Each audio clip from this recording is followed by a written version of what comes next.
Poner a grabar. Ahora sí. Bueno, muy buenas tardes a todas y todos los presentes. Les damos la más cordial bienvenida al seminario que tiene por tema Cuando el celular y las redes sociales son un problema para los adolescentes. El docente que impartirá la presente sesión es Pablo Tonatiu Salcedo, quien es psicólogo de la Universidad Autónoma de México, de la UNAM, doctor en Psicología Social de la Universidad Autónoma de México, docente e investigador de la Universidad Iberoamericana de México y ha publicado en diferentes revistas nacionales e internacionales trabajos relacionados con la codependencia, adicciones en adolescentes y jóvenes, así como trabajos teóricos de evaluación psicológica y relaciones de pareja. A continuación, vamos a dar inicio a la presentación del docente. Una vez que esta termine, vamos a realizar un sorteo que será por una beca totalmente gratuita para el curso llamado Evaluación y Manejo Preventivo de la Adicción a Redes Sociales y el Uso del Celular en Adolescentes entre 11 y 18 años, que tendrá sus sesiones en vivo los días 21 y 22 de octubre. Los requisitos para poder optar a esta beca son, primero, que sean técnicos profesionales o estudiantes interesados en la temática del área de la salud y educación. Y segundo, que el sorteo solo se va a realizar con las personas que hayan participado en toda la sesión. Así que los invito a participar hasta el final y así para que todos tengan la posibilidad de ganarse este cupo. ¿Ya? Finalmente, para las y los que estén interesados, quedan todos invitados a nuestra página web, donde están los seminarios que hemos hecho anteriormente, para que puedan verlos si es de su interés. Y también va a estar el video de la charla del día de hoy, junto a la presentación de PowerPoint y unos textos adicionales en www.adipa.cl/seminarios. También hay diferentes podcasts sobre temas psicosociales, tanto en YouTube como en Spotify, buscando Adipaos. Y comentarles que al final de la sesión del día de hoy, y solo al final, chicos, para que no me insistan mucho, voy a enviarles un link, uno para México y uno para Chile, donde pueden acceder a la certificación. Y el momento del sorteo también voy a publicar un código QR, también uno para México y uno para Chile, donde ustedes pueden acceder a esta certificación. Y al llenar el certificado, en el fondo sus datos, les va a llegar a su correo electrónico ya toda esta certificación a la que ustedes pueden acceder. Así que sin nada más que agregar, Pablo, adelante. Muchas gracias Florencia, muchas gracias a todos. Muy buenas tardes, muy buenas noches, dependiendo de dónde se conecten.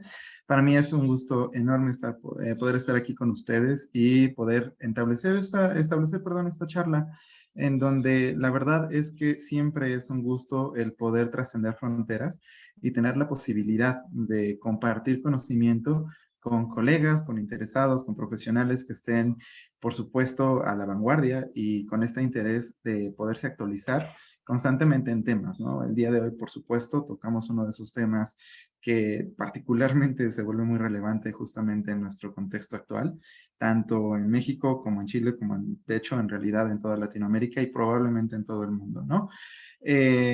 Antes de comenzar directamente con lo que sería nuestra orden del día, siempre me gusta hacer dos menciones, particularmente en cuanto al orden y la sistematización que va a tener toda nuestra charla y toda nuestra convivencia de esta hora y media.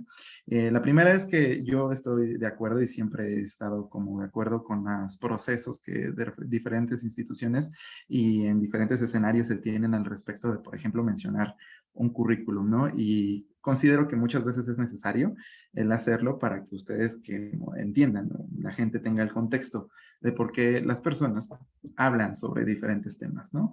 Sin embargo, siempre suelo hacer esta invitación como investigador, como docente, como persona interesada en la psicología, de que no se apantallen en términos mucho más coloquiales, generales en el español, no le crean del todo al currículum, por una razón en particular, ¿no? El currículum suele ser una manera muy adecuada de sintetizar cuáles son los motivos por los cuales un docente o un seminarista está frente a un grupo y se pone a hablar de un cierto número de temas. Sin embargo, también muchas veces puede tener este efecto de creerme ciegamente todo lo que les voy a decir, lo cual, pues de alguna u otra forma, siempre va en contra del espíritu principal de la ciencia, que es el de investigar por nosotros mismos, ¿no? Entonces, toda esta información, si bien es cierto, está diseñada y está colocada de una manera en que sea muy amena y muy amable, en una plática académica al 100% y científica, sino más bien algo mucho más digerible y amable, Lo cierto es que todo esto está sustentado y fundamentado en elementos científicos y por lo tanto los invitaré a ustedes también a comprobar estos elementos, esta información en las diferentes páginas académicas a las cuales afortunadamente tenemos acceso, no solamente desde una cierta universidad, como puede ser la UNAM, la Ibero en México, o cualquier otra universidad en Chile, por ejemplo, o en cualquier otra parte de Latinoamérica, sino también aprovechar los recursos que como personas en Latinoamérica tenemos, como son nuestras bases de datos científicas, que afortunadamente son open access, ¿no? Son de acceso abierto, como Redalic, como Cielo, en donde puedan encontrar artículos de investigación de este tipo de corte y cotejar efectivamente toda esta información. Digo, los artículos que ahorita les compartimos, que son los que al final coloco también con referencia en términos de textos complementarios, se compartieron en el chat y estos artículos son simplemente como información complementaria, no son específicamente textos que están sustentando en sí mismo la charla. Esto está sustentado en mucha más información, pero son artículos que van a contribuir al conocimiento que se va a dar durante estas sesiones. Ahorita Florencia está haciendo la labor de volver a enviar los artículos para las personas que entraron. Ahorita ya los están colocando en el chat. De hecho, los acaba de poner Florencia. Muchas gracias. Y pues van a poderlos descargar. De todas maneras van a estar disponibles, según entiendo, en la página de ADIPA, por que no se preocupen, vaya, por esa situación. La segunda mención es sobre todo la situación contextual y geográfica. Como saben, en este momento, gracias al CEBE que se comentó al principio, soy de la Ciudad de México, soy una ciudadano mexicano, y vaya, dentro de esta particularidad está el lenguaje, ¿no? Si bien es cierto, nuestro punto común en el lenguaje es el español, hay algunos coloquialismos probablemente que lleguen a ver durante la charla y que espero sean de todas maneras entendibles, ¿no? Buscaré utilizar el español más universal posible, pero en muchas ocasiones se nos va como, ya saben, como hablantes nativos del español. Entonces, si es el caso que en algún momento alguna situación no se entienda correctamente o no se entienda claramente, con toda libertad, podrán levantar la mano, pueden levantar la mano para poderlo aclarar, ¿ok? Última mención, simplemente al final va a haber un espacio para una ronda específica de preguntas sobre los temas que estamos viendo durante la charla, pero durante la sesión también probablemente estaré abriendo el foro para algunas preguntas que yo les haré a ustedes. Daremos la participación para una, dos o tres personas.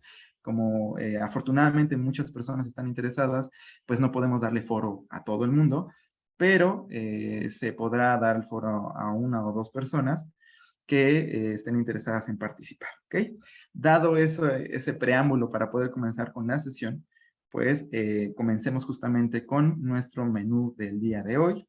Hay algunas personas que mencionan que no se está viendo la presentación. No estoy del todo seguro si esto está ocurriendo de manera general. Si es así, por favor, coméntenlo más en el chat. Si es una cuestión particular a cada uno de ustedes, por favor, pueden reiniciar, reingresar a la sesión y es probable que se vea bien. ¿Ok? Vale. Entonces, los objetivos de hoy. Hoy principalmente tenemos dos objetivos muy claros, que es simplemente conocer la diferencia entre lo que vamos a llamar uso regular de tanto el celular como las redes sociales con respecto al uso problemático de estas mismas dos menciones, ¿ok? El celular y las redes sociales. Además de este, les voy a dar un tip adicional para poderlo distinguir de una tercera categoría que vamos a llamar justamente adicción a las redes sociales y al uso regular y el uso del celular, ¿ok?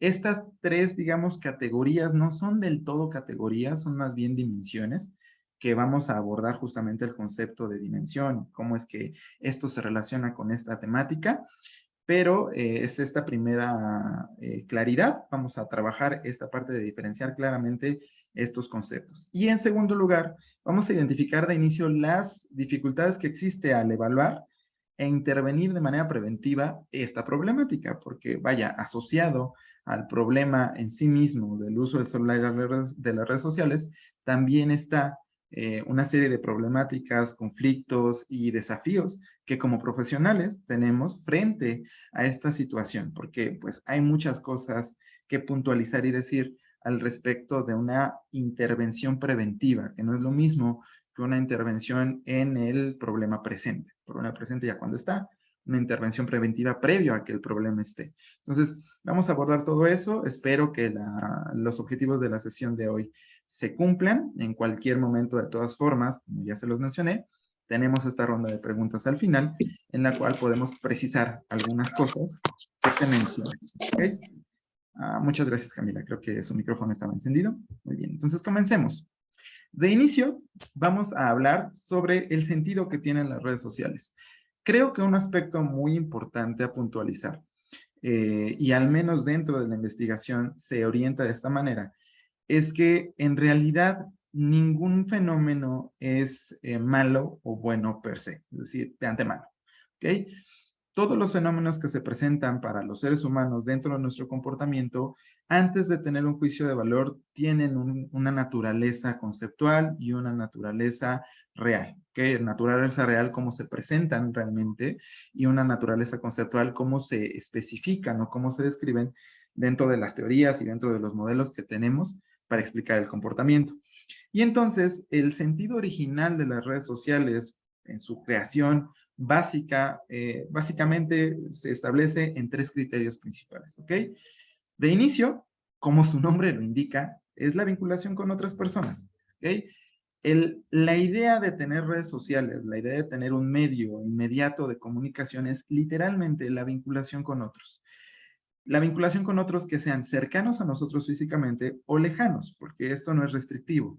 Puedo yo comunicarme a través de redes sociales, como ustedes lo saben, porque lo viven todos los días, con gente que está literalmente al lado mío, tanto como comunicarme con gente que está en otro continente y o en el extremo más lejano del mundo. Entonces, la vinculación con otros seres humanos es el sentido original de las redes sociales. ¿Ok?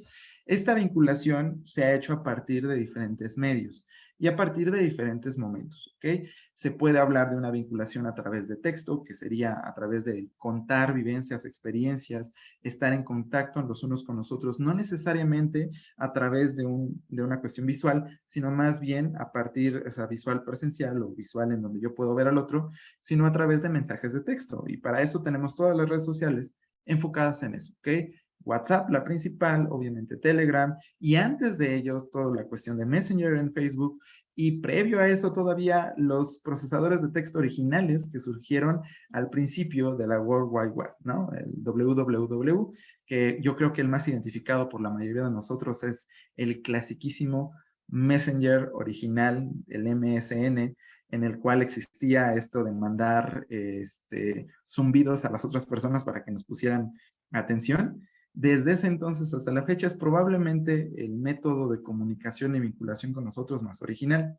Posteriormente, pues encontramos las redes sociales en las cuales el lenguaje principal es a través de imágenes, un lenguaje más bien pictórico, en el que encontramos, por ejemplo, Snapchat, Instagram, originalmente Tron, había en su versión original, en la principal en la que surgió Facebook, era una red enfocada en imágenes más que en letras, aunque era combinada, aunque era híbrida, se concentraba más en imágenes.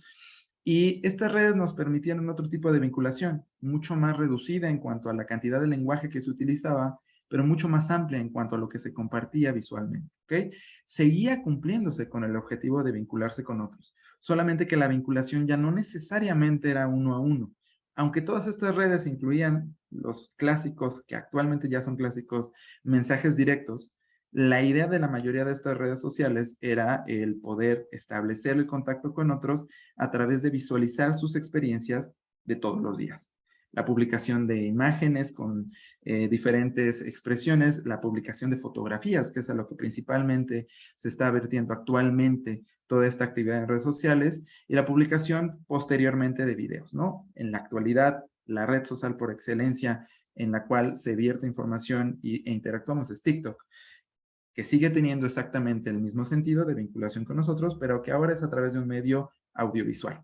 ¿ok? Un video con cierto audio en el cual transmitimos un mensaje e intentamos interactuar con la mayor cantidad de personas posibles. Entonces, nuestro primer vínculo, nuestro primer sentido dentro de las redes sociales es un sentido de vinculación. Primigenio, si quieren llamarlo así, que sería primigenio, originalmente suple una necesidad de establecer un contacto. Y quieran o no, por estudios transculturales, lo sabemos, en Latinoamérica, México, Caribe, Centro, toda Sudamérica, somos sociedades más bien colectivistas, que implica que seamos sociedades más bien colectivistas, que tendemos más a la vinculación. Si bien es cierto, muchas de estas redes sociales son creadas en contextos anglosajones, Estados Unidos, Europa, en algunas ocasiones como en TikTok, Asia, tiene más sentido la vinculación para nosotros en Latinoamérica. ¿Okay? Perdón, Carlos. Carlos, ¿tienes el micrófono? Ah, muchas gracias, Carlos. Muy bien. Entonces, tenemos este sentido de vinculación, este sentido de formar grupo. Esto lo sabemos por estudios transculturales, en donde nuestras sociedades tienden mucho más a esto. Por lo tanto, encajó perfectamente con nuestras sociedades la idea de las redes sociales como medio de vinculación. Posteriormente, al trabajar en entornos que cada vez más viraban a la virtualidad, a la digitalización, pues empezó a utilizar como una herramienta de trabajo, ¿ok? Para muchos, esta transición de la vinculación a herramienta de trabajo representó un reto. ¿Por qué? Porque espacios que estaban destinados más bien a una cuestión afectiva, el poder interactuar con otros, se tornaron ahora en espacios de productividad, de trabajo, de rendir, de otro tipo de significado, particularmente para nosotros, población latinoamericana. Y esta transición implica un cierto reto, el dejar de lado el utilizar esas herramientas para una cuestión afectiva y empezar a trabajarlo literalmente como espacios de productividad. Y en la actualidad, la gran mayoría de nuestras empresas transnacionales, locales, tanto en Latinoamérica como en el mundo, utilizan algún tipo de red social como una red o como una herramienta de trabajo, en donde vamos a tener mucho el enfoque de producción en metas, de producción en objetivos. Entonces, el segundo sentido real de las redes sociales es una herramienta de trabajo, esto producto propiamente de la evolución de estas redes y de la transición a la digitalización. Y finalmente uno que no podemos perder de vista, que es muy importante, un sentido de ocio. ¿Qué hacemos en nuestro tiempo libre? Regularmente, según los estudios epidemiológicos, según los estudios demográficos en general, descriptivos, es invertir el tiempo en redes sociales. Ver videos en TikTok, ver Reels en Instagram, ver videos de Snapchat, ver las publicaciones de Facebook de nuestro entorno social, interactuar en WhatsApp sin ningún sentido en particular. Todo esto entra como ocio. Y el ocio tiene, si ustedes lo saben, si no, ahorita se los comentamos. El ocio tiene dos factores. Un ocio que podemos interpretar como negativo, el ocio de perder el tiempo, entre comillas, y el ocio interpretado como tiempo libre. En la investigación psicológica social, la más, de un corte más experimental, el tiempo libre es la versión positiva del ocio. Las personas necesitamos el tiempo libre. Requerimos este espacio de relajación cognitiva para poder establecer otro tipo de interacción con el mundo, en donde no necesariamente estamos interpretando todo como productividad, no necesariamente todo tiene un sentido, una dirección específica, sino más bien es literalmente la dispersión. Y esta dispersión tiene efectos o correlaciones positivas con aspectos importantes, como puede ser el bienestar subjetivo o bien el afecto positivo, es decir, sentirme bien, sentirme alegre, sentirme a gusto, e impacta positivamente en la calidad de vida. Hay estudios que relacionan el tiempo libre invertido en redes sociales con el bienestar subjetivo, es decir, con los aspectos más importantes de sentirme bien. ¿Okay? Entonces, este sentido de las redes sociales, el sentido original de las redes sociales, a veces tiene una variación en torno a cómo se vive constantemente. ¿Ok? Esta variación es la que muchas veces ha hecho que en la actualidad lo observemos como algo negativo. Sin embargo, es importantísimo, sobre todo para distinguir que las redes sociales tienen diferentes y el uso del celular tiene diferentes categorías para distinguir claramente estas categorías. Lo más importante como psicólogos profesionales es no evitar el prejuicio. No partir desde el estereotipo de que el uso de la red social o el uso del celular es malo o es dañino per se, es dañino de antemano. De ninguna manera el uso del celular o las redes sociales es negativo, es malo o incluso es positivo o bueno de antemano. Es una herramienta que dependiendo del uso que le demos, tanto en el ocio como en la parte de vinculación, como en la parte del trabajo, puede volverse positivo o negativo dependiendo del impacto que tenga en la persona. Y esto es transversal a todas las etapas de vida. Esto puede ser, es positivo para los niños, positivo para los adolescentes, para los jóvenes, para los adultos e incluso para los adultos mayores. Si bien es cierto, no es menester de nuestro curso, lo cierto es que hay estudios que verifican el efecto positivo de las redes sociales y el uso del celular hacia el efecto positivo en adultos mayores, lo cual resulta bastante interesante porque uno creería que los adultos mayores no se verían beneficiados de esta tecnología que en su mayoría interpretan como negativa. Pero lo tenemos esos efectos positivos. Entonces, la invitación o la primera invitación que se hace desde este pequeño seminario es, intenten no partir del prejuicio de que el usar el celular o el usar las redes sociales, incluso para lo que interpretamos como perder el tiempo, es decir, el tiempo libre, es negativo. En ninguna etapa de vida lo es. Y entonces empezamos a cuestionarnos y yo, la primera invitación a participación de ustedes que les hago es cuestionarse. Revisen rápidamente en la última semana algún momento o alguna situación en donde las redes sociales o bien el uso del celular les han permitido a ustedes salir de algún apuro o salir de algún problema. Es decir, han identificado justamente esta parte positiva de la existencia, tanto del uso del celular como del uso o la interacción con redes sociales. Y Florencia, no sé si me puedas apoyar con elegir 3 personas que puedan interactuar con nosotros respondiendo a esta pequeña pregunta. A ver, al azar. Abigail Sepúlveda. Alguien levantó la mano voluntariamente al parecer. ¿Ok? Hay 2 personas con la mano levantada. Ya, Adelante. Cristina. Ujú. Dale, Cristina. Bueno, mi nombre es Cristina, soy Hola, Cristina. trabajadora social y contar una experiencia con los adultos mayores porque mencionaron dejar los prejuicios hacia el adulto mayor. Bueno, yo he hecho varios talleres hacia el adulto mayor y en algún momento me tocó trabajar con redes sociales desde el celular. ¿Qué situaciones y circunstancias vi en el taller que los adultos mayores me decían, no, yo no puedo, soy inútil en estas cosas, no, yo no sé leer no sé leer. Pero sí el adulto mayor aprendió. Ya uno tiene que usar técnicas y habilidades distintas de solamente ver mostrar el celular, indicar para qué sirve el botón rojo, porque se saben los colores, saben ver, saben, tienen la lectura con la memoria ya visual. Y entonces sí tienen una oportunidad y me llamó mucho la atención que la mayoría de las personas, de repente los hijos caemos en el mismo prejuicio de, no, ¿cómo vas a saber tú? Correcto. Pero sí ellos pueden usar la tecnología, pero uno también tiene como profesional, desde la psicología, desde trabajador social o asistentes sociales, buscar la manera de decir que no todo lo que sale en las redes es verdad y otros no. Enseñarle que tienen diferencia .com y .cl.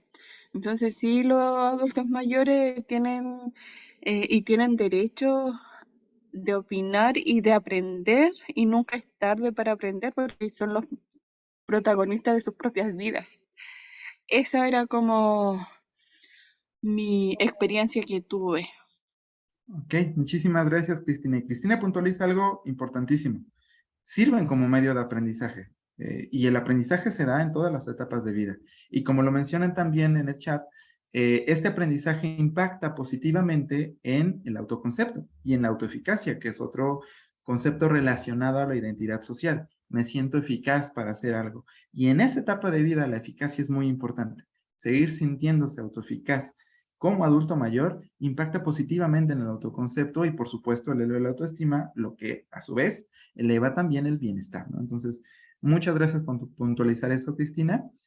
Y es un escenario específico en donde las redes sociales sirven positivamente para toda una población que uno creería que no puede tener un buen impacto. ¿Alguna otra participación de las personas que levantaron la mano? Sí, Abigail, sí, adelante. sí, hola. Mira, Hola. yo estoy de acuerdo con lo que hablaba la colega anteriormente. Yo soy trabajadora social, pasé por un programa de dependencia severa con adultos mayores y ahora me desempeño en Mejor Niñez con niños de 0 a 24 años. Y la verdad es que muchas veces nos ha sacado de apuro en los talleres el tema de las redes sociales. Porque tenemos niños que tienen padres con adicciones severas, drogas muy duras acá, y son niños que la poca comunicación que tienen en sus casas la basan simplemente en las redes sociales. Entonces, el gran aporte que nosotros hemos podido hacer, por ejemplo, en los talleres dentro de liceos, de colegios con los niños, es a través de grupos por redes sociales. Tenemos niños en procesos de duelo que no son capaces de hablar las cosas o de conversar con nosotros, pero sí logran manifestarse a través de, por ejemplo, un WhatsApp, una llamada por WhatsApp, que es como lo que más aplicamos, porque de verdad que es una realidad muy dura. Y en este tipo de casos o situaciones sí nos han servido bastante las redes sociales y nos han sacado en apuro. Eso es como lo que yo puedo aportar dentro de mi trabajo en el área infanto-juvenil. Ok, muchísimas gracias, Abigail. Es cierto y es completamente real. De hecho, en realidad contribuye mucho a esto porque nosotros mismos lo estamos haciendo aquí. Las redes sociales, el uso del celular, facilitan un acceso a ciertas poblaciones que en ocasiones podrían no ser necesariamente tan accesibles. No solamente en términos de que podamos llegar a la gente, ¿no? En este caso, yo para ustedes estoy llegando a otros países con una lejanía geográfica importante, sino también en el aproximarse a la identidad individual de poblaciones que de otra forma, en otro tipo de interacción, en otro tipo de contexto, no se acercarían a nosotros con toda la facilidad.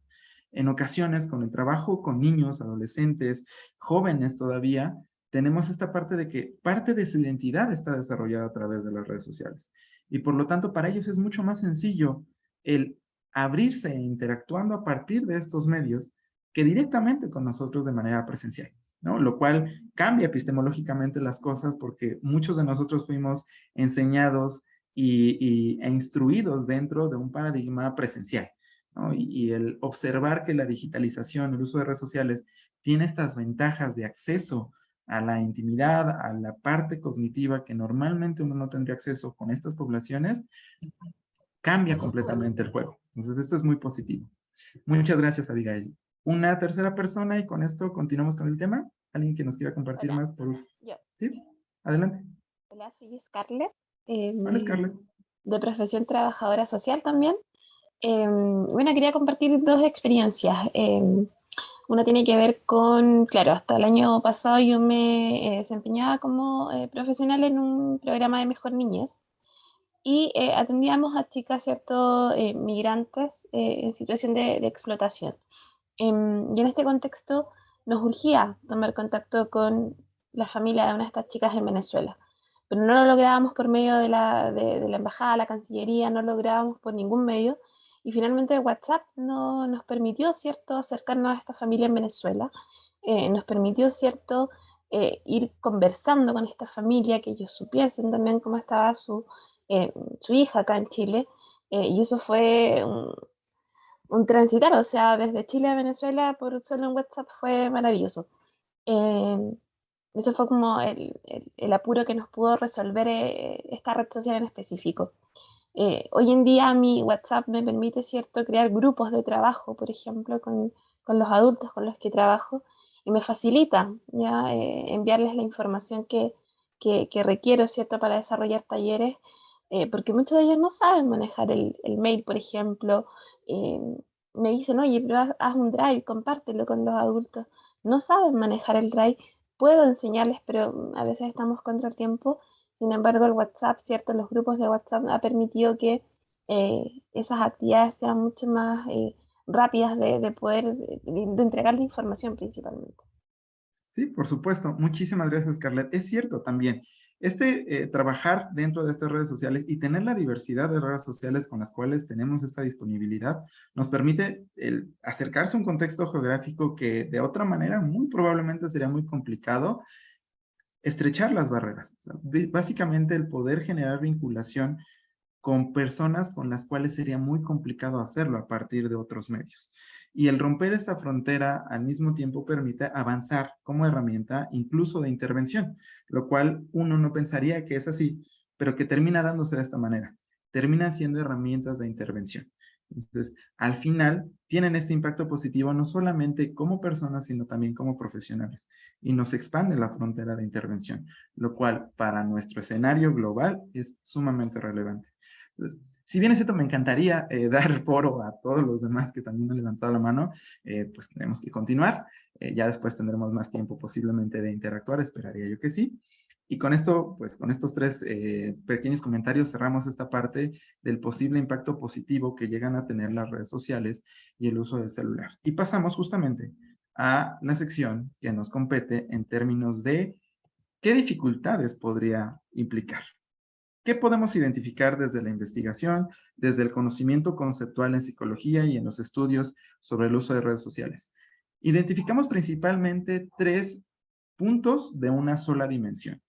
¿Qué se entiende como dimensión? Imaginen un continuo en donde estoy parado en un extremo del continuo y puedo transitar hasta el otro extremo completamente de ese continuo. Yo puedo identificar cómo va cambiando el camino a través de ese continuo. Y esos cambios que identifico son estos 3, digamos, clasificaciones que podemos hacer, que distinguimos claramente entre ellas de manera conductual. Los quiero invitar a no verlos como categorías. No los vean como categorías, como pequeñas cajitas en donde puedan meter a la gente, sino más bien como un camino que pueden transitar, ¿ok? Estas cajitas pues se pueden solapsar en algunos aspectos, se pueden tener intersectos en donde no es tan claro si el uso es regular, si el uso es problemático o la adicción, pero se puede identificar en algún punto claramente estas 3 transitar, esos 3 momentos, digamos, del uso de este tipo de tecnologías. Tenemos un uso normativo o un uso regular. ¿Qué es el uso normativo regular? Implica funcionalidad, implica la dirección hacia una finalidad de trabajo o bien de una actividad cotidiana que involucre a la persona. Dígase adolescente, niño, adulto, joven, etc. ¿Okay? La funcionalidad y la finalidad del uso de las redes sociales es lo que determina el uso normativo o el uso regular. Para el uso normativo o uso regular no vamos a tener un impacto negativo. Al contrario, va a ser un impacto positivo de utilizar estos medios como una herramienta para ser más funcionales en diferentes escenarios y para poder cumplir con ciertas metas. Por eso la finalidad. Si seguimos utilizando el celular, si seguimos metidos, digamos, en la interacción dentro de redes sociales y empezamos a ver ciertas alteraciones en nuestra interacción con otros, entramos en este aspecto de uso problemático. ¿Qué entendemos como uso problemático? El uso problemático va a ser específicamente un uso del celular o bien de las redes sociales en donde vamos a empezar a ver diferentes alteraciones en las interacciones que tienen las personas en su vida cotidiana. Ya no va a ser tan funcional el que lo esté utilizando, sino que va a empezar a ver que probablemente personas con las que estaba cerca ya no lo están tanto, personas con las cuales interactuaba comúnmente empieza a tener problemáticas, contextos como el trabajo, como la escuela, empiezan a verse deteriorados en lo que generalmente conocemos como baja de rendimiento académico o baja de rendimiento laboral, y finalmente también empezamos a observar cierta pérdida de control. ¿Qué es esta pérdida de control? El tener la voluntad de poder dejar de lado el usar el celular o las redes sociales empieza a ser muy difícil. Empieza a generarse cierta tensión. Todavía no demasiado elevada, todavía no llegamos a ese punto, pero empieza a presentarse como no, espérame tantito, déjame nada más responder este mensaje, no es que realmente no es tan sencillo dejarlo porque es que tengo que hacer esto y tengo que hacer lo otro. Empieza a haber una serie de condicionantes al respecto de dejar este medio de trabajo o esta herramienta de interacción. Y en el último aspecto, en el último espectro, digamos, del continuo, tenemos la adicción. La adicción ya implica una interferencia severa en la vida cotidiana, el dejar cierto grado de funcionamiento, tanto en la escuela, como en el trabajo, como en la familia, como en los amigos, por empezar a sustituirlo con la interacción en redes sociales.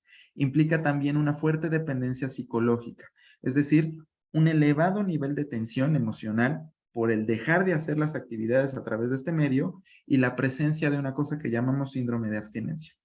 Hace algunos ayeres, el síndrome de abstinencia estaba únicamente y exclusivamente reducido al consumo de sustancias químicas. Actualmente empezamos a conocer que el síndrome de abstinencia se presenta también en las llamadas dependencias psicológicas o adicciones psicológicas, que están en ausencia del abuso de sustancias, sí en la presencia de comportamientos que implican una, digamos, activación del círculo de recompensa. Actividades que implican un pequeño logro y químicamente a nivel cerebral hay una recompensa que interpretamos como sentirse bien. Entonces hay un síndrome de abstinencia cuando la persona deja el celular o deja de interactuar en redes sociales, empieza una elevación de la tensión psicológica y una ansiedad elevada por volver a la actividad. Tan fuerte es esto que hay implicaciones severas en sus esferas de vida. Ya lo único que importa es el celular, las redes sociales y nada más. Ni el trabajo, ni la escuela, ni la interacción con otras personas es tan importante como mantenerse ahí. Entonces, la progresión que tienen las personas en este espectro que va del uso normativo hasta la adicción es gradual y se puede ir dando poco a poco sin necesariamente darse cuenta. Seguramente ustedes conocerán este relato universal porque ha trascendido cultura a cultura de irse cociendo como una rana cuando la metes a una olla, ¿ok? En la cocción de una rana cuando se va cocinando no se da cuenta en qué momento ya se cocinó completamente. Es lo mismo, la progresión suele ser tan gradual que uno no se da cuenta en qué momento la interferencia de la vida cotidiana es tan severa y la presencia del síndrome de abstinencia ya está ahí. Entonces, el escenario en el que uno entra a la adicción suele ser únicamente perceptible para las personas que están fuera de este comportamiento, es decir, para la gente que nos rodea. Regularmente uno no se da cuenta. Entonces, imaginen, nuestra población es adolescente, es una población que de por sí ya tiene un centro de atención en sí mismo, simplemente por cuestión de desarrollo, por cuestión de crianza. Ahora, si estamos frente a una situación que es difícil distinguirla incluso fuera de la adolescencia, como parte de nuestra vida, como una problemática personal, en la adolescencia todavía va a ser mucho más difícil distinguirla como una adicción o como un uso problemático. Y de ahí es que vienen muchas veces adolescentes que están ya metidos en la parte de adicción, que ellos no lo identifiquen y ellas no lo identifiquen como un problema. No, es que nada más lo utilizo 2 horas, ¿no? Y le preguntas a la gente que está afuera y te dice, no, la verdad es que pasa 10 horas, 12 horas en el celular pegado. Y entonces, esta es la diferencia que existe entre estas 3, digamos, pasos o graduales en el uso del celular y de las redes sociales. Ahora, en particular, uso normativo, de nuevo, para que lo puedan identificar claramente y cumplir ese objetivo de nuestro seminario. Es usar las redes sociales, usar el celular, enfocado en el cumplimiento de metas u objetivos. Si la persona puede identificar claramente cuáles son las cosas que está cumpliendo con el uso del celular y con el uso de las redes sociales en su día a día, entonces todavía probablemente esté dentro del uso normativo. Si la gente que está alrededor de esta persona, particularmente familia y amigos cercanos, identifican que efectivamente el uso del celular está enfocado en el cumplimiento de metas u objetivos, que no tiene dificultades en quitarlo y que de hecho tiene un impacto positivo en la vida de la persona, entonces estamos dentro del uso regular, ¿ok? El común denominador de esto es el impacto positivo en el bienestar, ¿vale? En donde además de ser una herramienta de trabajo, funciona como una herramienta en la cual se beneficia la persona tanto en un aspecto de emociones positivas como en un aspecto de inversión en el tiempo libre. No hay interferencia en ninguna otra esfera de su vida cotidiana, no hay nada que nos pueda preocupar necesariamente. Fase 2, uso problemático. La gente empieza a utilizar un poquito de más el celular, un poquito de más las redes sociales y empezamos a ver interferencias. ¿Cuál es la que principalmente se ve en un común denominador en la investigación? Falta de sueño. Si de repente estamos 11 de la noche, ya no hay absolutamente nada que hacer, nos queremos dar un tiempito, 15, 20 minutos, viendo el celular, TikTok, redes sociales, Facebook, Instagram, no pasa nada. Pero si de repente vemos que eran 15 minutos y transitó eso a ser 2 horas, y ahora es 1:30 de la mañana y no nos hemos dormido, entonces probablemente ya tenemos un pequeño problema de percepción de uso del tiempo dentro de las redes sociales, ¿ok? Y pequeña interferencia en la higiene del sueño empieza a transitar, en otras esferas de la vida, en donde vemos esta interferencia de ahora con otros ya no interactúo más que a partir del celular, ya me parece más importante el publicar cosas dentro de redes sociales que el vivirlas en los espacios cotidianos, y la gente empieza a quejarse a mi alrededor de que estoy demasiado tiempo en el celular. Es decir, empieza a ser notorio en mis esferas de vida que mi uso está demasiado arriba de lo que es el impacto positivo. Me empiezo a ver cansado, me empiezo a ver irritado, comienzo a ver mis ojos rojos, me empieza a doler la cabeza y empiezo a ver que mi rutina cotidiana se ve alterada. En los adolescentes es mucho más sencillo verlo porque nosotros estando desde afuera podemos identificar esta, digamos, variación de cuando la cuestión es positiva hacia su vida a cuando empieza a ser negativa. Aunque el adolescente mismo no pueda distinguirlo, nosotros sí vamos a poder distinguirlo. Aún así, no necesariamente esto entra en la adicción. En el uso problemático es donde está justamente nuestro punto de acción todavía de prevención. ¿En qué momento dejamos la prevención ya de lado, ya en un momento pasado? Justamente en la adicción, ¿ok? La adicción, como ya se dijo en algún momento, es implica una elevada tensión que está relacionado con el dejar de utilizarlo o dejar de hacer la actividad en cuestión dentro de redes sociales o el celular.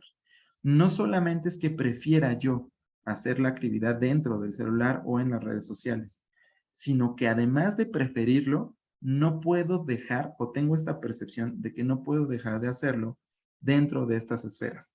Y es donde vemos en el adolescente estas conductas de literalmente todo el tiempo estar aquí, ¿ok? Y sí, estoy en el escenario, entre comillas, social, pero todo es a través de la red social. Cualquier tipo de interacciones a través de ese aspecto y generalmente voy a empezar a ver implicaciones negativas en su vida. Distracción, baja de rendimiento académico, problemas emocionales como irritabilidad, como enojo, como presencia de afecto negativo. El afecto negativo en investigación no es otra cosa que simplemente presencia prácticamente mayoritaria de emociones negativas. Enojo, angustia, tristeza, soledad, y sobre todo relacionadas con el dejar de utilizar el celular, ¿ok? O dejar de estar en cierta red social. Ya empezamos a ver esta dependencia psicológica. Su bienestar empieza a estar en función de utilizar el celular o bien estar en una red social en particular. Que como ustedes sabrán, pues estas dos cosas están íntimamente relacionadas. ¿Ok? En cualquiera de los aspectos, las correlaciones que existen entre la dependencia psicológica y otras variables, como pueden ser la presencia de ansiedad, la presencia de depresión o algún otro trastorno identificable, puede también ser una pista muy especial de presencia de adicción, ¿ok? Generalmente hay una cosa que se llama comorbilidad, que ahorita vamos a revisar brevemente, en donde podemos empezar a observar problemas ya a nivel de adicción. Cuando llegamos a este punto, nuestra prevención ya quedó de lado, ¿ok? El aspecto de prevención ya está completamente en un punto pasado y hay que hacer intervención en el momento presente, ¿vale? Entonces, estas son las 3 etapas, los 3 momentos, digamos, del espectro de uso regular a la adicción. Entonces, recuerden esta parte que vamos a tener una pequeña ronda de preguntas al final justamente de nuestra sesión para seguir avanzando. Anótenlas, por favor, para que puedan realizarlas justamente al final de la sesión. Tendremos suficiente tiempo. No es que no quiera darles la palabra, sino que para eso está justamente ese aspecto. Y nos acordaremos y podremos regresar en la presentación sin ningún problema, ¿vale? Entonces, ¿qué pasa cuando ya podemos tener este dominio entre lo que es uso normativo, problemático y adicción? Pues entonces, ¿qué podemos empezar a evaluarlo? Como profesionales, una de las tareas principales es la de la evaluación, que en ocasiones se utiliza de manera intercambiada con diagnóstico que ahorita vamos a ver que no necesariamente son la misma cosa, y que yo como además de psicólogo social, psicómetra, les tengo que transmitir. Es muy importante entender esta diferencia y darle justamente la prioridad. Tanto como psicólogos, como interesados, como profesionales en el comportamiento humano, sea desde trabajo social, pedagogía, psicología, una parte importante de la ética es partir a la toma de decisiones o a la intervención a partir específicamente de la evaluación que se hace de los comportamientos. Un requerimiento psicométrico internacional que viene desde los estándares para la medición en psicología y en el comportamiento es que previo a cualquier intervención, previo a cualquier diagnóstico o tratamiento, debe de existir una evaluación. ¿Qué es propiamente la evaluación? ¿Qué es el diagnóstico en general? Pues hay una pequeña gran diferencia importante, ¿ok? El diagnóstico es la tarea dentro de la evaluación psicológica en la cual ustedes identifican o registran ciertos parámetros de comportamiento, es decir, cosas que hace la persona, que son específicamente signos y síntomas que están asociados a un padecimiento reconocido en alguno de los manuales. ¿Cuáles son estos manuales? DSM-5, CIE-11 principalmente, ¿ok? Esto es prácticamente clínica. En esencia es una labor clínica el diagnóstico. ¿Cuál es nuestro pequeño problema dentro de redes sociales y uso del celular? Que al menos dentro de estos manuales ustedes no van a encontrar absolutamente ningún trastorno diagnosticable. Y esto podría llegar a representar un problema, pero no es realmente así. El diagnóstico, al ser un proceso clínico, únicamente involucra patologías dentro del modelo que llamamos nosotros médico. El modelo médico es tomar lo que hace la medicina, la enfermería, y transitarlo y hacerlo aplicable a la psicología. Y muchas veces esto no es así.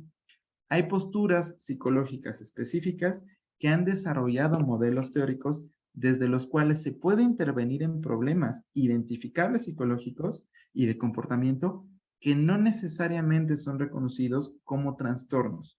El hecho de que no esté reconocido dentro del manual médico como trastorno no lo hace menos problema comportamental. De hecho, aproximaciones basadas en evidencia, como el modelo dimensional de la psicopatología, han dado alternativas a la identificación de problemas conductuales, que es cada vez más una manera en cómo procedemos desde los estudios del comportamiento. Hay una cosa que se las spoilereo desde el curso que vamos a dar, que se llama análisis de la conducta. El análisis de la conducta propiamente es una forma en cómo nosotros podemos investigar los patrones conductuales, los patrones de comportamiento de la gente e identificar conductas problemáticas. Conductas no es solamente lo que hace la persona, sino también lo que siente y lo que piensa, ¿ok? Para que no me entiendan dentro solamente del espectro de lo que está haciendo, sino también todo el espectro de comportamiento. Entonces, el diagnóstico pertenece a una cuestión clínica. ¿Qué es la cuestión de evaluación? La evaluación es el proceso psicológico global en donde nosotros medimos un cierto comportamiento y a partir de esta medición identificamos problemas que podemos intervenir o explicar. Si notan, la diferencia es que dentro de la evaluación no se requiere de que el comportamiento que vamos a ver esté dentro de un manual diagnóstico. ¿Por qué? Porque reconocemos que además de los problemas psicopatológicos que podemos ver en un manual, existe un espectro de conductas que causan problemas en la persona y que de este espectro son tratables y requieren de una intervención. La evaluación psicológica es el proceso global en donde no solamente se diagnostica, sino también se puede identificar conductas problemáticas más allá de un cierto manual. Entonces, ¿qué compone la evaluación psicológica para este tipo de problemáticas? Uso del celular y manejo de redes sociales, pues principalmente la aplicación o la ejecución de dos momentos de evaluación. Generalmente les voy a decir algo. Generalmente esto se propone al revés. Primero se hace la entrevista, según la tradición. Primero se hacía la entrevista y luego la psicometría. ¿Por qué se hacía así? Se partía desde una visión de un diagnóstico diferencial, en donde tomas una historia clínica completa y después con la psicometría tú identificas ciertos problemas. más específicos que confirman cierto diagnóstico. Pero si partimos desde una visión no médica, sino psicológica, el sentido de la evaluación tendría que ser inverso, tal como se propone aquí. Primero va la parte psicométrica, porque en la parte psicométrica nosotros podemos meter datos sociodemográficos relevantes. Edad, sexo, identificación de sexo, identificación de género, orientación sexual, que esto tiene temas de género ahí completamente transversales. Además de esto, metemos escalas que nos ayuden a identificar problemas generales. Escalas de índice de suicidio, como puede ser también la índice general de depresión, de ansiedad, como son las escalas de Beck, escalas específicas que vamos a ver dentro del curso que vamos a tener, que van a la evaluación e identificación de redes sociales en particular y del manejo de uso problemático, de la identificación de la adicción y del uso normativo. Y posterior a la psicometría viene la entrevista. Una entrevista que es específica hacia los problemas identificados dentro del aspecto psicométrico. Una entrevista que tiene más bien un enfoque confirmatorio. Ya no completamente abierto, ya no una entrevista a profundidad, sino una entrevista semiestructurada, específicamente focalizada en el problema de uso de redes sociales para esta población. La ventaja de estos dos aspectos es que ya la frontera de la presencialidad se deja de lado. Puedo aplicar la psicometría con total confianza de precisión y validez dentro también mismo de las redes sociales, irónicamente. Puedo utilizar incluso este aspecto, puedo utilizar este medio para poder aplicar mi psicometría y la entrevista puede ser tal como lo estamos teniendo nosotros a partir de un entorno virtual. Entonces, mi diagnóstico, mi evaluación se vuelve mucho más eficaz. Ya no requiero de 4 o 5 sesiones.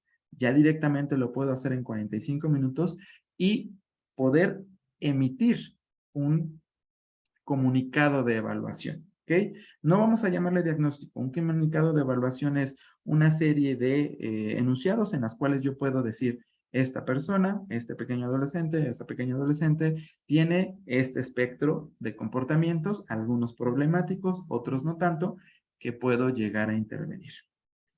Una vez que yo identifico si mi adolescente está o no está en este espectro de problema, adicción, entonces paso a lo siguiente, que es justamente la visión que nosotros tenemos en el curso. ¿En dónde nos concentramos? En la identificación del uso problemático. En este tránsito de lo utilizo normal, allá tengo un problema diagnosticable como adicción. En este punto medio del uso problemático es donde nosotros podemos hacer intervenciones preventivas. ¿Son las únicas que existen? Por supuesto que no. Hay una gama de intervenciones probadas, basadas en evidencia, que son intervenciones basadas al problema presente. Si ya identificamos que nuestro adolescente está en la adicción, que ya tiene un problema severo en su comportamiento, que afecta sus esferas de vida y su bienestar personal, hay intervenciones específicas al problema presente. Sin embargo, nosotros en el curso vamos a un punto anterior. La mayoría de los adolescentes que vamos a enfrentar nosotros en aspectos profesionales, contextos reales, están justamente en este punto de problema, uso problemático, un problema de inicio, en donde si hacemos una intervención efectiva, vamos a poder prevenir el tránsito a la adicción y focalizar la actividad hacia el uso normativo. Ojo, el hecho de las intervenciones no va específicamente a que el adolescente o la persona deje de utilizar las redes sociales. Eso en el contexto actual es completamente irreal. Y ustedes ya lo vieron. ¿Por qué es irreal? Porque las redes sociales y el celular tienen un impacto positivo. Si las retiramos, estamos desadaptando a la persona a un contexto social que le va a demandar que utilice ese tipo de medios. Entonces, no podemos visualizar la solución como el dejar de utilizarlo. Y es ahí justamente donde muchas veces los padres de familia en general, que obviamente no podemos culparlos, tienen este problema de querer intervenir el problema del uso del celular y las redes sociales, retirando completamente las redes sociales y el uso del celular. Y al retirarlo completamente, lo que detonan es la aparición mucho más rápida de la cuestión de tensión elevada, lo que lleva a la dependencia psicológica, lo que generalmente hace que transite el adolescente del uso problemático a la adicción. Previniendo eso, nuestro enfoque es más bien de no retirar el comportamiento como tal, sino más bien regularlo. Regularlo a partir de diferentes intervenciones, que ahorita pasamos a esa parte, para poder centrarlo en un uso regular o un uso normativo. Esta transición es teóricamente muy sencilla, pero en la práctica la verdad es que tiene su chiste. ¿Ok? Sí hay ciertas cuestiones que cuidar importantes para poder hacer esta intervención. ¿Qué intervenciones existen? No les voy a revelar demasiado o a hacer este spoiler fuerte de lo que vamos a ver en el curso, pero sí les puedo mencionar algunas cosas. Como lo vieron al principio, yo tengo una formación principalmente directamente hacia la ciencia, ¿ok? Y dentro de esa formación no puedo traicionar justamente esta actitud basada en evidencia de lo que verdaderamente tiene un espectro de funcionamiento. Y dentro de esto, lo que yo les propongo, las intervenciones que vamos a ver, son intervenciones diseñadas desde las terapias de tercera generación conductuales. Si son psicólogos, probablemente tengan esta base fundamental teórica. Si no lo son, para esto es justamente este seminario, les platico rápidamente. El modelo con más evidencia científica de cómo nos comportamos es el modelo conductista. No cognitivo-conductual, que tiene ligeras diferencias con esto, sino literalmente conductista, el que originalmente surgió con John B. Watson y posteriormente con Bruce Skinner. Después de ellos, ese modelo se ha aplicado muchas veces para explicar el comportamiento ya en un contexto real. Y estas dos personas, Haley, por ejemplo, principalmente en nuestro psicólogo actual más relevante, que es Haley, que es justamente la persona que está aquí puesta, plantean la aplicabilidad del entorno conductual hacia el tratamiento de comportamientos, con dos modelos muy importantes que actualmente existen: la terapia de aceptación y compromiso y la terapia dialéctico-conductual. Estas dos terapias no se basan, y ojo, esto es importante que lo entiendan, no se basan necesariamente en los principios conductistas esos de al principio, no. De hecho, son terapias muy bonitas que tienen un componente muy importante de una cosa que en su momento en psicología fue muy famosa, que se llama mindfulness. En mindfulness es la aplicación de muchos principios de, por ejemplo, de meditación, de regulación emocional, de estrategias de comprensión emocional aplicadas a un entorno conductual. Literalmente, la terapia de aceptación y compromiso tiene un contexto relacionado con que la persona acepte su propio comportamiento y empieza a regularlo a partir del entorno conductual. Y la terapia dialéctica conductual va mucho más enfocada en la parte de entender los comportamientos como parte natural del proceso de ser humano y empezar a regularlos para cuidar el bienestar. Las terapias de tercera generación conductista tienen mucha evidencia detrás, son muy sólidas y les permiten intervenciones breves, chiquititas, enfocadas en comportamientos, es decir, que cualquier persona las va a entender y que les dan muy, muy buenos resultados, tanto a corto como a largo plazo. Entonces, enfocar cuestión de intervención preventiva hacia el que el comportamiento sea lo que se modifique, le hace mucho clic a los adolescentes. Ayuda a que los adolescentes interpreten no tanto la terapia como un proceso de reflexión que ellos mismos no llevan. Y tenemos evidencia de que esta parte cognitiva normalmente no la aceptan muy bien los adolescentes. Es muy efectiva para adultos, el cognitivo conductual, pero los adolescentes como que no le entran a esta parte de reflexión, de debate con sus pensamientos, y los entornos de terapia conductista suelen ser mucho más resueltos para esta población, en donde se les dejan tareas subdivididas muy chiquitito, que son mucho más fáciles de hacer, mucho más adecuadas para ellos, cómo conducen su vida y que terminan teniendo una efectividad tremendamente elevada para este tipo de problemáticas. Entonces, nuestra intervención va a ir sobre terapias de tercera generación y parte de lo del curso será darles pequeñas pistas de cómo diseñar su intervención a través de modelos de terapias de tercera generación. No es pretensión del curso tampoco entrenarlos en terapias conductuales, pero sí darles las herramientas necesarias para que puedan diseñar intervenciones preventivas basadas en modelos que han comprobado su eficacia.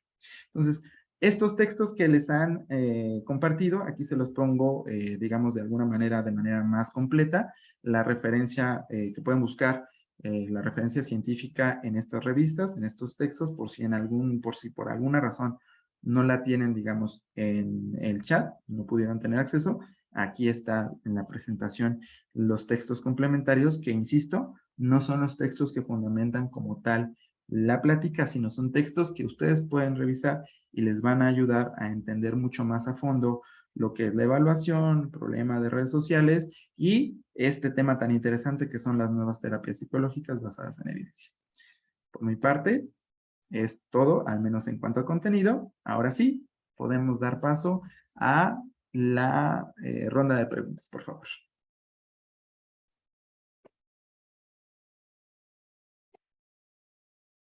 No sé si existan preguntas, alguna situación que quieran resolver. Yo por acá, Cristina. Cristina, sí, adelante. Sí, mira, lo que sucede es que no sé cuál sería su consejo, cómo se trabajaría en el caso de que alumnos siempre llevan sus celulares al colegio y empiezan a sacar fotografías a los trabajos. em, Ahí se le daría así como una instrucción a los profesores o a los, o a los apoderados y apoderadas. Ok. En general, si bien es cierto la intervención para los aspectos, bueno, los contextos que tienen que ver con el aspecto educativo, tienen dos vertientes principalmente, Cristina. La primera es como la vertiente tradicional. La vertiente tradicional es la que te dice que debes de tener una cierta normativa para el uso del celular dentro de los espacios educativos porque suelen ser un medio de distracción. Particularmente conforme vas bajando tú en la edad de las personas de 20 años tienen una mayor regulación generalmente en el uso del celular para estos espacios que personas de 14, 15 años, que personas de 10, 11 años, ¿ok? Entonces, dependiendo del momento educativo en donde se encuentren, obviamente no quiero restringirlo todo a cómo funciona en México, que es secundaria, preparatoria, universidad, sino que también esto puede variar de país en país, lo pondríamos así, 10, 11 años para adolescencia, adolescencia entrada, 14, 15 años, máximo 17, de 17 en adelante, prácticamente universidad, en donde ya vemos más bien adultos jóvenes o jóvenes propiamente hablando según la OMS. Entonces, en este espectro se puede hacer diferentes cosas. Para el primer grupo de edad, preadolescentes y adolescentes, la regulación debe ser en los dos puntos. Tanto al personal docente se le tiene que dar una instrucción, como a los apoderados y a las apoderadas dentro del uso del celular. La recomendación es que se les permita ese uso académico del celular, es decir, durante toda la sesión no se utiliza el celular, solamente hasta el final, en donde ya hay cosas que se puedan plasmar o que se necesiten recuperar en el pizarrón, entonces en ese momento, bajo instrucción del docente o del académico, se saca la fotografía y se vuelve a guardar el celular. Esto en los primeros, digamos, las primeras etapas de vida, ¿ok? 11, 12 años para adolescencia. Llegando a la juventud, el uso del celular se recomienda que sea mucho más libre en términos de que en cualquier momento se puede utilizar incluso la tecnología como medio de trabajo académico. Lo único es que se fundamente en reglas dentro del salón. Es decir, al docente se le permite el establecer ciertas reglas de vas a poder tener el celular todo el tiempo, vas a poder utilizar tu computadora todo el tiempo. Sin embargo, puede existir alguna penalización si el uso que se le está dando no es de corte herramienta de trabajo. Es decir, si veo que estás utilizándolo para estar en redes sociales no relacionadas al aspecto académico o estás navegando en otras páginas que no tienen nada que ver con el texto, sí se puede hacer la recomendación de que se retire, digamos, el uso. No que se retire el celular, pero sí que las personas dejen de utilizarlo porque no se está utilizando como herramienta. Entonces, esa es la recomendación. Varía en el espectro de edad, pero sí hay un entendido de que la instrucción va tanto al docente como al alumnado, como a los apoderados, pero en función de su rango de edad y el uso que le pueden dar. ¿Ok? No sé si respondí adecuadamente a la pregunta, Cristina. Sí, correcto. Muchas gracias. Perfecto, muchas gracias. Adelante con la siguiente pregunta. ¿Puedo ser yo? Sí, adelante. Primero quería hacer como un comentario de que tengo la oportunidad de estar participando en un pilotaje de innovación social Ok. donde estamos trabajando con jóvenes de 18 a 25 años. Y es increíble cómo uno también puede darle usar al favor de ellos el uso de las redes y todo, porque ellos se están formando como creadores digitales para luego acompañar a emprendedores locales a digitalizar sus propios negocios. Okay. Entonces, yo creo que depende harto de la vuelta que se les vaya dando y también las normas que vayan poniendo los contextos, porque si bien este es un pilotaje de innovación social, yo desde mi profesión hago un taller de autocuidado con ellos y ahí el espacio del uso del celular queda completamente de lado. Están como súper interesados en la interacción social, del cara a cara, de contar su experiencia y conocer más sobre sus propias emociones. Que ese creo que es un tema importante, Sí, por supuesto. que lo he visto también en los niños más pequeños, que bueno, obviamente no se recomienda el uso, entiendo yo, en niños tan pequeños, pero sí lo he visto harto como un uso de regulador emocional y creo que ahí es algo súper peligroso, que los adultos también tenemos una labor importante, especialmente si estamos a cargo de menores, que el celular no se transforme o el uso de redes no se transforme en un regulador emocional. Efectivamente. Sí. Y tengo Sí, sí. una pregunta para ti. Mi pregunta tiene que ver con la evaluación. Me perdí un poquito si cuando hablaban de la evaluación en el uso regular, problemático, adictivo del celular y las redes sociales, ¿lo hacen a través de otros medios, como estas escalas de ansiedad, de depresión, o es una evaluación directa que hacen con algunos instrumentos? La evaluación suele ser directa, pero hay un problema con las escalas psicométricas enfocadas en el uso de las redes sociales o el celular a nivel problemático y adicción. ¿Cuál es este problema? Que la detección en sí mismo del problema directo está en términos de frecuencia, es decir, cuántas veces se utiliza y de qué magnitud es el uso que se le da al celular. Para poder identificar si el problema de la adicción es muy severo, requieres de evaluar otro tipo de aspectos que no son necesariamente el uso específico del celular o bien la inmersión en las redes sociales, que son los problemas comórbidos, los problemas que se suelen presentar junto con una adicción a redes sociales.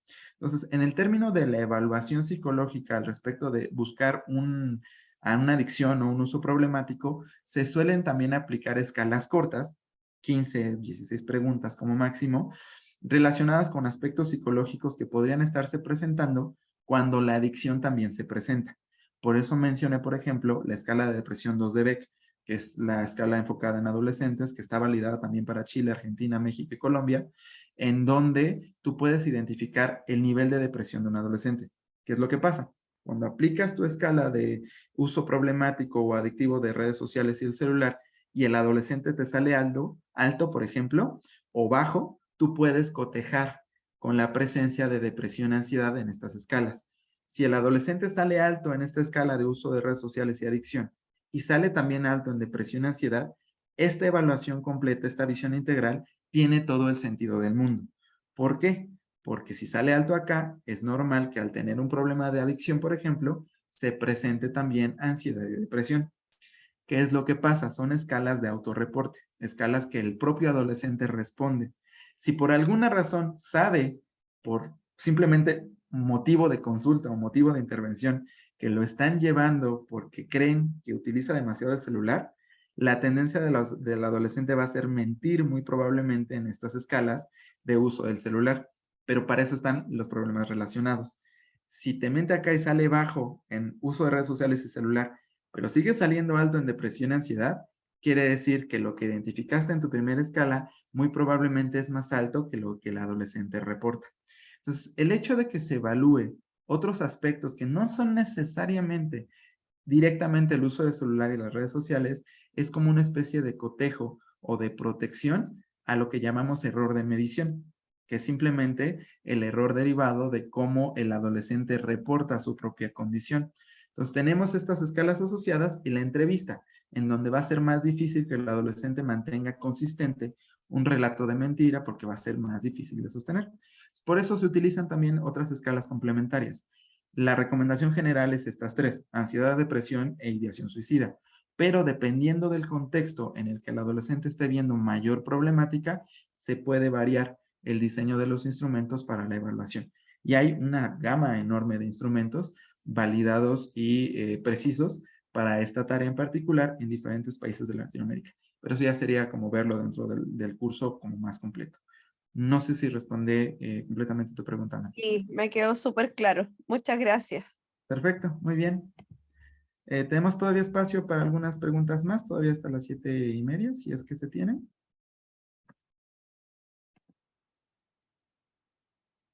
Tres participantes levantaron la mano, no sé si... la verdad no tuve la posibilidad de ver quiénes levantaron primero la Hola, mano. buenas noches. ¿Puedo participar? Sí, claro, adelante, Carolina. Hola, yo tengo así una duda y en respecto en dónde se rompe la línea delgada sobre ya una adicción o uso inadecuado porque marcaba las diferencias hace un momento.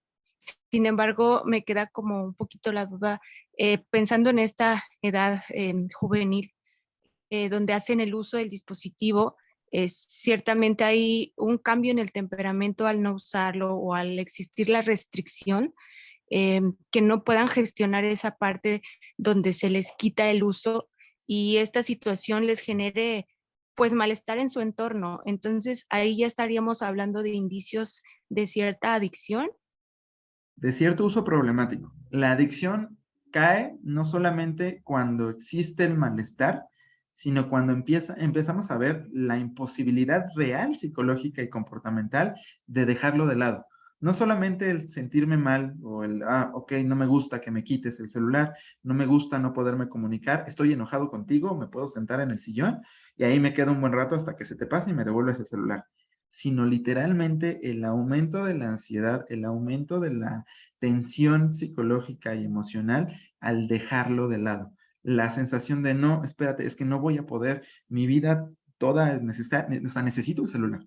Esta dirección de necesidad de dependencia, más allá solamente del malestar, del no me gusta, sino literalmente el no puedo estar sin él, podemos ver la reacción bien sencilla. No es lo mismo el adolescente que tiene un uso problemático que se molesta porque se lo quites, al adolescente que cuando se lo quitas literalmente se tira a tus pies, porque ha pasado, lo hemos visto en el aspecto clínico y en el contexto, de no me lo quites, lo necesito, por favor, y se ponen a llorar y tienen un derrame emocional exacerbado para la condición que es literalmente se lo quitaste 30 segundos, ¿no?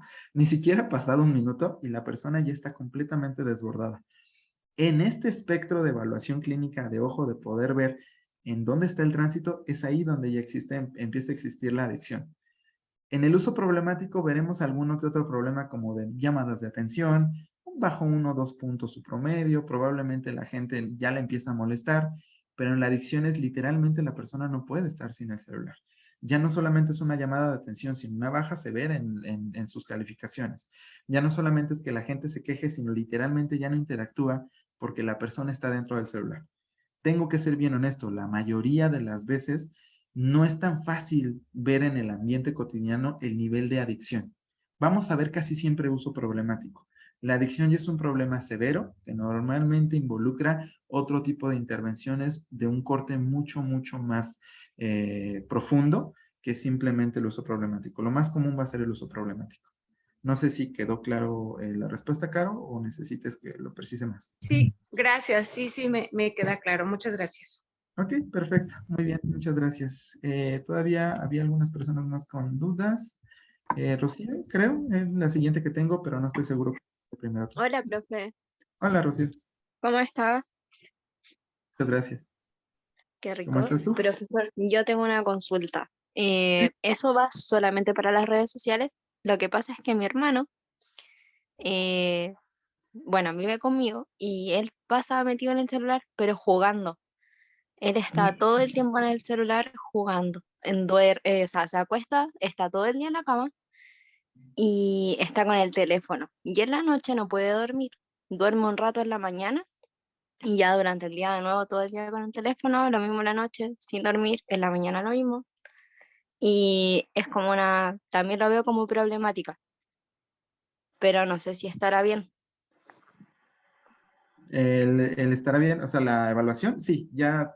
De hecho, incluso yo ya te empezaría a decir, bueno, no conozco obviamente el caso más a profundidad, pero Ok. qué tan severo ya empieza a ser la implicación en tus esferas de vida? Porque parece que ya el tránsito está en esa línea chiquitita, delgadita, difuminada entre tener un uso problemático y ya empezar un espectro de adicción. No sé qué tanto problema le ha acarreado la falta de sueño, por ejemplo, en su salud La física. verdad, anda agotado, se siente cansado, casi no come, bajó mucho de peso y no se levanta solamente a comer en la hora de almuerzo y en la hora de once porque mi mamá lo obliga a bajar. Ok, entonces sí, ya empezamos a ver signos y síntomas que están mucho más del lado de la adicción que solamente del De uso la problemático. problemática. Exactamente. En Entonces yo ese sí caso, recomendaría el eso, ¿qué me recomendaría? que pudiera evaluarlo un profesional clínico en función Ok. justamente de ver de qué tanto ya está evolucionado esto a un problema de adicción o qué tanto todavía se puede hacer una intervención preventiva para regresarlo a un uso normativo. Ok. Consulta, profesional clínico especializado en qué área, Particularmente un profesional clínico que sea especialista en terapia conductuales contextuales, como son las de tercera generación. No Ok, por otra cosa, simplemente porque son las que mejor funcionan. O sea, no te puedo ya. recomendar otra cosa. Ok, súper. Muchas gracias. Vale, ¿de qué? Gracias. Bárbara, adelante. ¿No, de qué? Hola, sí, mi consulta es para, ¿qué pasa con los chicos que en su rutina de sueño tienen implementado el uso de celular de una manera muy arraigada que les está perjudicando, o sea, en vez de inducir al sueño, no pueden dormir porque les Ok, genera como una activación. Y es normal. producto de eso les afecta en sus quehaceres del otro día. Por Claro, ejemplo, levantarse para ir al colegio. Entonces claro. mi pregunta es, ¿qué sugerencias de actividades se pueden dar a la familia, a los padres o a ellos mismos como para poder suplir el uso del teléfono Ok. como actividad inductoria? Es difícil suplirlo en este punto. O sea, a reserva de que estoy haciendo un comentario y sí necesito que lo tomes muy, muy, muy bien preciso, Bárbara, que estoy haciendo un comentario general para una serie de Ujú. casos que en realidad no conozco. Hay una cosa que se llama análisis funcional de la conducta. El análisis funcional de la conducta es cada caso analizarlo en función justamente de cómo es que está funcionando el comportamiento para algo en particular. Cada caso particular tiene un funcionamiento distinto y tiene una dirección diferente. Entonces, ¿para qué es este análisis funcional? Si la dirección del comportamiento es, vaya, dormir, el uso del celular en condiciones normales, luz azul, lo que va a hacer es activarlos. Es natural que no vayan a poder dormir. Sin embargo, muchos de los celulares tienen activada una función o puede activarse una función de luz nocturna, la cual no necesariamente es la panacea de que ya no va a dejar de haber esta activación, pero sí reduce los niveles de activación que te dan la luz azul. Entonces, si es real, la activación progresiva de algún tipo de este tipo de intervenciones para reducir el uso del celular como medio para dormir puede ser primero por ahí, ¿ok? Disminuirla primero cambiando el modo a modo nocturno, que es esta parte como de disminuir la luz azul. Posteriormente, establecer una rutina en donde haya un factor de, bueno, lo vas a utilizar para dormir con luz nocturna, pero este rango de tiempo. Tienes 20 minutos para dormir, ¿no? Entonces, con eso vas reduciéndolo poco a poco en función de esta dirección hacia dejarlo de utilizar para eso. Y posteriormente, una vez que el adolescente se llegue a este acuerdo, en donde cumpla con estos requerimientos de ir reduciéndolo, después puedes decir, bueno, de 5 noches, 3 las vas a utilizar con el celular, 2 busca cualquier otro medio. Esto es una aproximación a un modelo de intervención de aproximaciones sucesivas, pero al revés, ¿ok? De desensibilización progresiva de uso del celular. Pero, ojo, insisto, esto está en función de que el análisis funcional de su comportamiento dictamine que se puede llegar a hacer esto. Para los adolescentes en donde esto realmente no está en función de un acuerdo, de, oh sí, lo voy a acordar contigo y utilizarlo de esta manera, sino es como de, si no me dejas, no lo hago, entonces ya requiere de otro tipo de evaluación para ver la gravedad del problema a la que se están enfrentando. ¿Ok? Sí, no, muchas gracias. Sí, la verdad es que no apuntaba solo a un caso, sino que se da en general que muchos adolescentes como que comienzan a utilizar el celular en la noche, pero ya es un hábito, es un ritual. Entonces, apuntaba un poco a eso, a cómo, bueno, está la desensibilización progresiva, pero quizás también otras actividades que puedan, no sé, neurológicamente, qué sé yo, activar los mismos, Puede hacerse, no sé, pero difícil. hormonas y que algo así. Perdón, Bárbara, es que puede hacerse, pero difícilmente va a resultar igualmente atractivo para los Claro, adolescentes. Recomendaba claro. lo del análisis funcional porque es muy necesario evaluar si es genuino la aproximación del adolescente a si quiero utilizarlo para dormir o es simplemente una especie como de contrato que tienen con sus padres de familia, quienes tendrían que regular este comportamiento para simplemente, como se dice en México, venderles a tole con el dedo. Es decir, darles a tole con el dedo, que es una forma de decir que los están engañando. O sea, es una manera de, mira, sí te miento diciendo que voy a hacer esto, pero no lo voy a hacer. Entonces, el análisis funcional te ayuda a distinguir entre uno y otro. La sustitución parte desde el prejuicio de que es negativo, que no se puede utilizar el celular como un medio para poder conciliar el sueño. La cuestión aquí es, no, sí se puede si la aproximación es esa. O sea, si la aproximación real es dormir, hay formas en cómo se puede utilizar para eso. Pero si no es real, entonces partimos a otro análisis, a otro problema. Y eso únicamente lo podemos identificar en un análisis clínico. Entiendo, muchas gracias. ¿No? ¿De qué, Bárbara? Saraí y finalizamos con Marta. Por favor, adelante. Así así, mi pregunta más que nada es como de parte epistemológica. Bueno, pues yo obviamente no soy especialista en terapias de tercera generación. Pienso que es un enfoque muy interesante porque está centrado en los resultados. Entonces mi pregunta es, si tenemos otra escuela teórica, ¿de qué forma poder integrar, no sé, este concepto, esta escuela, Ok. como para que se pueda acoplar, ¿no? Para las Ujú. necesidades en general de los adolescentes? Sí, sí, esta es una pregunta muy interesante que tiene que ver más con el contenido teórico desde el cual parte.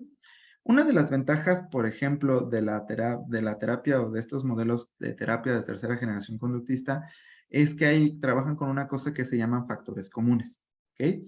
Les explico rápidamente. Los factores comunes, no sé si en algún momento se hayan preguntado por qué algunas terapias, sin importar la perspectiva, funcionan. ¿Por qué parece ser que sin importar la aproximación terapéutica hay algunas cosas que funcionan desde todas las perspectivas?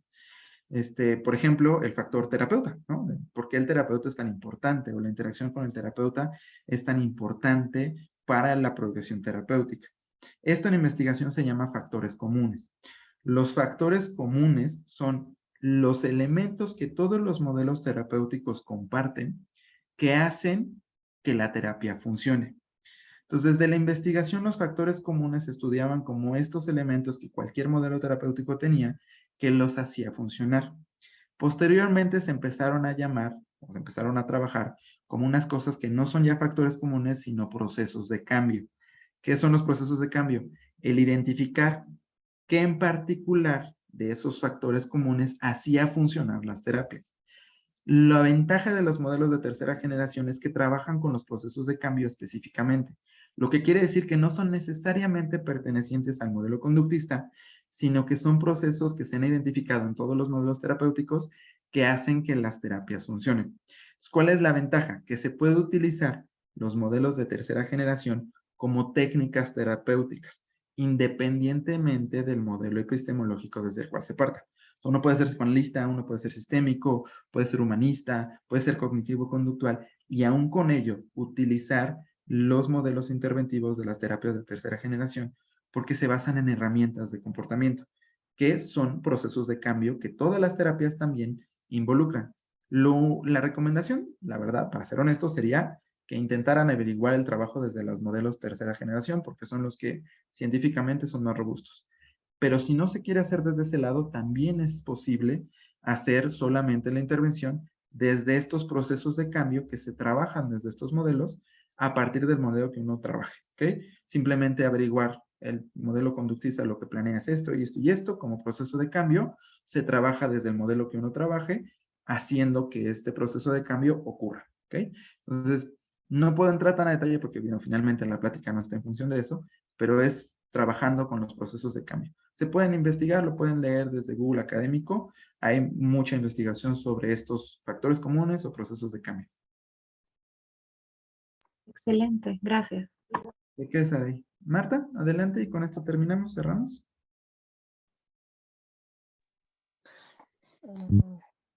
Bueno, Hola. Sí, hola, te escucho, buenas Marta. noches. Mi pregunta, bueno, duda, pregunta, no sé bien, a lo mejor son las dos. Cuando la familia, no nada más el joven, adopta la situación del celular, ¿qué pasa? O sea, se vuelve uno loco cuando uno es ya más adulto. Sí sabemos usar el celular, pero creo que tenemos más responsabilidad al uso, o lo usamos terapéuticamente por algunas veces. Pero cuando ya el papá, la mamá, los hijos están involucrados y ya ahora sí que se olvidan del mundo, pero cuando corrige el papá o la mamá y el niño se lanza, o sea, ¿cómo decirlo así? Literalmente se lanza y le quita el teléfono y casi golpea a la mamá. ¿Qué se puede hacer en esos casos? En esos casos en particular ya estamos viendo signos específicos de adicción. No estamos viendo solamente un uso problemático. Probablemente la adicción, pues sí, deriva del contexto familiar, que en algún momento, digamos, tuvo este uso problemático en general, ¿no? Y cuando el contexto lo tiene, es normal que los individuos dentro de ese contexto lo tengan. Se desarrolla este comportamiento como parte de un aprendizaje familiar. Entonces, si una parte de la familia ya corrigió, se puede hacer la invitación, pero siempre con esta perspectiva de que probablemente haya uno o dos miembros que hayan caído posiblemente en un aspecto mucho más severo del problema. Por lo que me comentas, Marta, este problema ya se ve en este adolescente. La actitud agresiva, el comportamiento violento, ya es parte identificable de un problema de adicción. Por lo que yo te recomendaría que sí ya asistieran o intentaran intervenir desde un aspecto mucho más profesional. Terapia individual y si es necesario una terapia familiar en la cual esté involucrado todo el núcleo familiar para poder generar realmente un cambio en el comportamiento de esta persona. Porque sí, según el escenario que me planteas, ya estamos viendo un problema mucho más profundo. Entonces, terapia, literalmente. Sí, la segunda pregunta sería, si por ejemplo a un niño de 6, 7 años se le quita el celular, ¿sería posible que psicológicamente se enfermara? Es muy general la pregunta como para que yo te pueda decir sí o no, porque no es tan determinista la respuesta, pero en un aspecto general, ojo, muy general, no. No hay una manera en como que se enferme producto del quitárselo. Sin embargo, sí hay efectos negativos severos cuando está implantada ya una adicción. O sea, sí puedes ver lo que es un síndrome de abstinencia como se vería en un trastorno de adicciones por sustancias. Sí hay un elevado nivel de tensión, sí hay sufrimiento emocional, sí hay un problema de ansiedad severa, quizás incluso depresión y un afecto negativo general. O sea, vas a ver a la persona deprimida, ansiosa, con problemas de conducta, con problemas, por ejemplo, de sueño, que van a implicar un trabajo terapéutico. Entonces, no se va a enfermar por quitarle el celular, pero los efectos secundarios del retirarle esta fuente de recompensa sí pueden ser severos. Entonces requieren de estar mediados por un profesional de la salud. Muchísimas gracias. ¿De qué, Marta? Y pues creo que con eso, no sé, Florencia, creo que terminaríamos porque hasta este momento es que teníamos el tiempo disponible para poder responder preguntas. Sí, perfecto. De todas maneras, ya todas las personas que habían levantado su mano ya hablaron y les respondiste sus dudas. Así que deberíamos ir ya en honor al tiempo a hacer el sorteo. ¿Ya? Muchas gracias por la excelente charla del día de hoy. Muchas gracias a todos ustedes, chicos, por participar y por estar acá hasta el final. Y ya les dejé los links de participación en el chat, como les había comentado al principio. Uno que es para Chile y otro para México específicamente. ya para que puedan obtener su certificación y les va a llegar a su correo electrónico para que revisen ahí, aunque les salga error, lo que les salga, les va a llegar el correo electrónico, ¿ya? Y si puedes dejar de compartir, Pablo, por favor. Claro que sí. Para compartir mi pantalla. Entonces ahora vamos al sorteo y está el código QR en este lado, el de Chile y el de México, y aquí vamos a hacer el sorteo. Ya, el que aparezca, ustedes me dan el micrófono, pegan un grito, celebran, ya, lo que quieran, pero háganse presentes, por favor. Ahí va. Débora Bauer. ¿Estarás por ahí, Débora? A ver. No, no está. Al agua. Y que vamos a sacar a otra persona. David Morales. ¿Estarás por ahí, David? David. A la una. Al agua.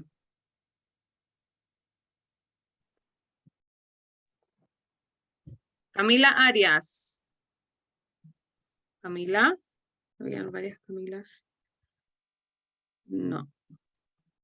Al agua también. Ojalá que salga más rapidito. María de los Ángeles Gajardo. Aquí. ¡Eh! Súper, muchas felicidades, María de los Ángeles. Eres la ganadora de la beca para el curso que va a dar aquí en octubre Pablo. Así que muchas felicidades. Muchas gracias a todos por participar y te van a contactar por tu correo electrónico para hacer efectivo tu premio, ¿ya? Súper, muchas gracias. De nada, muchas Gracias, felicidades. profe, por la clase, Chaito. Chao, Eso, chao, gracias. chicos. Entonces, muy buenas noches a todos, que descansen, muchas gracias Pablo, y que ojalá Buenas este sea noches. un hasta luego, hasta Muchas pronto, gracias. que nos volvamos a ver en los siguientes seminarios que hacemos gratuitamente. Así que un abrazo para todos y que Muchas estén muy gracias. bien.